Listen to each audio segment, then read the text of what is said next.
Now for a UN Digest, expert insights that offer a gateway to newcomers to understand what's at stake, why you should care, and how everyone everywhere can take action. For this one, we are joined by Winnie Byanyima, Executive Director of UNAIDS.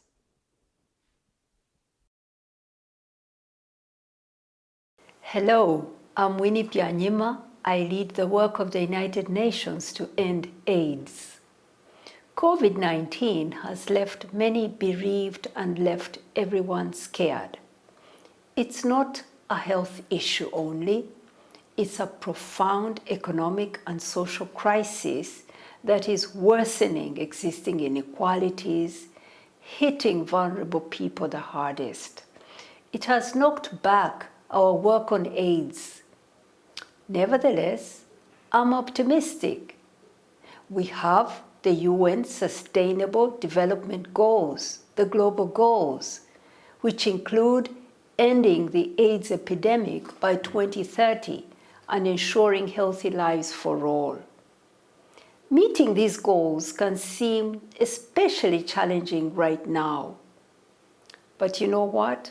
40 years of fighting AIDS has taught us something vital about beating pandemics. It has taught us that what drives breakthroughs is the power of people. People living with HIV stood up and demanded free treatment for everyone, equality and rights for all without discrimination. They fought for those most affected to shape and to deliver services for their communities. Across the world, people organized and challenged political leaders and challenged leaders of companies to turn around their policies. Then change began to happen. Today, 25.5 million people are on life-saving HIV treatment. 12 million more need to get on treatment. This struggle continues. But even now, in the COVID crisis, we've seen how grassroots groups, including groups of people living with HIV, have mobilized to support their national COVID responses.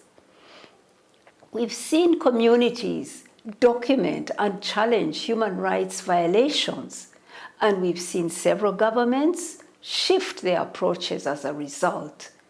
Communities are demanding free and quality health care for all people, and a number of governments are taking steps towards that.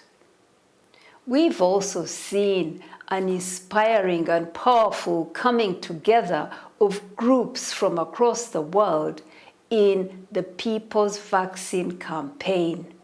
They are insisting that all COVID vaccines and treatments discovered be global public goods. The campaign is rooted in the painful lessons from AIDS, when new treatments took too long to reach people in need. People in rich countries were living while those in poorer countries were left to die. This deadly and shameful delay in ensuring access to HIV treatment must never happen again. When a vaccine against the coronavirus is discovered, it must be available free of charge to everyone, everywhere, at the same time. This will only be possible if knowledge is shared, so that vaccines can be produced in vast quantities by as many manufacturers as possible across the world. It must be a people's vaccine.